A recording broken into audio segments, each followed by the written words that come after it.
Praise the lord. Hallelujah. ప్రభు పేరట మీ అందరికీ నా వందనములు. ఈ దినమునకు ఏర్పాటు చేయబడిన వాక్య భాగము పరిశుద్ధ గ్రంథము నుండి సామెతల గ్రంథము 1వ అధ్యాయం 7వ వచనం. యెహోవా యందు భయభక్తులు కలిగి ఉండుట తెలివికి మూలము. మూర్ఖులు జ్ఞానమును ఉపదేశమును తిరస్కరించుదురు. హల్లెలూయా. దేవుని యందు భయభక్తులు కలిగి ఉండుట మనకు ఎంతో దీవెనకరం, ఆశీర్వాదము. దేవుని భయము భక్తి ఉన్నవారికి తెలివి, వివేచన, జ్ఞానము కలుగుతుంది. దేవుని జ్ఞానము ఉంటుంది. అన్ని విషయాలలో తెలివిగా ప్రవర్తిస్తారు. మనము తెలివి తక్కువ వారిమిగా ఉన్నట్లయితే దేవుని భయభక్తులు లేనట్టే.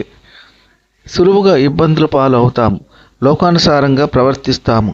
దేవుని భయము భక్తి లేని వారికి అనేకమైన చెడు వ్యసనాలకు అలవాటు పడతారు. కావున దేవుని యందు భయభక్తులు కలిగి ఆయన చిత్తానుసారముగా మనము జీవించినప్పుడు మానసికంగా, శారీరకంగా ఉల్లాసంగా ఉంటాము. ఏ భయము ఉండదు, ఏ దిగులు మనకు ఉండదు. దేవుని యందు భయభక్తులు లేని వారు మూర్ఖులు. ఇటువంటి వారు జ్ఞానమును, దేవుని వాక్యమును లక్ష్యపెట్టరు. జ్ఞానమునకు, దేవుని వాక్యమునకు మంచి మాటలను ఆలకించరు. వీరు ఎల్లప్పుడూ చెడ్డ మాటలు, దుష్ట ఆలోచనలు, చెడ్డ క్రియలు జరిగించేవారు. కావున దేవుని యందు భయభక్తులు లేని వారి సహవాసము చేయకూడదు. ఈ కొద్ది మాటలు దేవుడు దీవించునుగాక. ఆమెన్. ప్రార్థన. కృపా సత్య సంపూర్ణుడా, మీ ఘనమైన ఉన్నతమైన నామమునకు వేలాది వందనాలు, స్తుతులు చెల్లించున్నాము తండ్రి. అయ్యా, మీరు గొప్ప దేవుడు, శక్తివంతుడు, సర్వాధికారి తండ్రి. అయ్యా, ఇంతవరకు మమ్మలను క్షేమంగా కాచి కాపాడినందుకు మీకు స్తోత్రములు తండ్రి. ఈ వేగమునే మీ యొక్క వాక్యమును విని అంగీకరించిన ప్రియ బిడ్డల పట్ల అద్భుతాలు జరిగించండి, ఆశ్చర్యకార్యములు జరిగించండి. మీ ప్రియ బిడ్డలు ఎటువంటి ఇబ్బందుల్లో ఉన్నారో సర్వము మీరు ఎరిగిన దేవ, మీకు స్తోత్రములు తండ్రి. వారికి ఉన్న ఇబ్బందుల నుండి, సమస్యల నుండి, వారికి ఉన్న ఆర్థిక ఇబ్బందుల నుండి యేసు నామమున ఇప్పుడే వారి సమస్యలన్నీ తీరిపోవాలి తండ్రి. ఆర్థిక సమృద్ధి దయచేయండి. పిల్లలు రాస్తున్న 10th ఎగ్జామ్స్లో తోడై ఉండండి.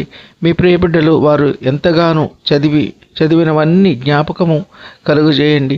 జ్ఞాపక శక్తి దయచేయండి. ఎగ్జామ్స్ రాసేటప్పుడు ఎటువంటి భయం లేకుండా ధైర్యంగా ప్రశ్నలన్నిటికీ జవాబులు రాసి అన్ని సబ్జెక్టుల్లో ఉత్తీర్ణులయ్యే కృప దయచేయండి. ఉద్యోగస్తులను, వ్యాపారస్తులను, కూలి పని వారిని కాపాడండి. వారి ప్రయాణాల్లో, రాకపోకల్లో కాపాడండి. బీదలను కనికరించండి. వారికి తగిన సహాయం అందులాగున మీ కృప ఉంచండి. చంటి బిడ్డలను కాపాడండి. వారికి కావలసిన ఆరోగ్యం దయచేయండి. గర్భిణీ స్త్రీలకు సుఖమైన ప్రసవ దినాలు దయచేయండి. ఈ కొద్ది మనములు ప్రభువైన యేసుక్రీస్తు పేర వేడుకుంటున్నాము తండ్రి. ఆమెన్. విన్న వాక్యము దీవెనకరంగా ఉన్నట్లయితే లైక్ చేయండి, షేర్ చేయండి, సబ్స్క్రైబ్ చేసుకోండి. మీ సహోదరుడు Kola Daniel. God bless you.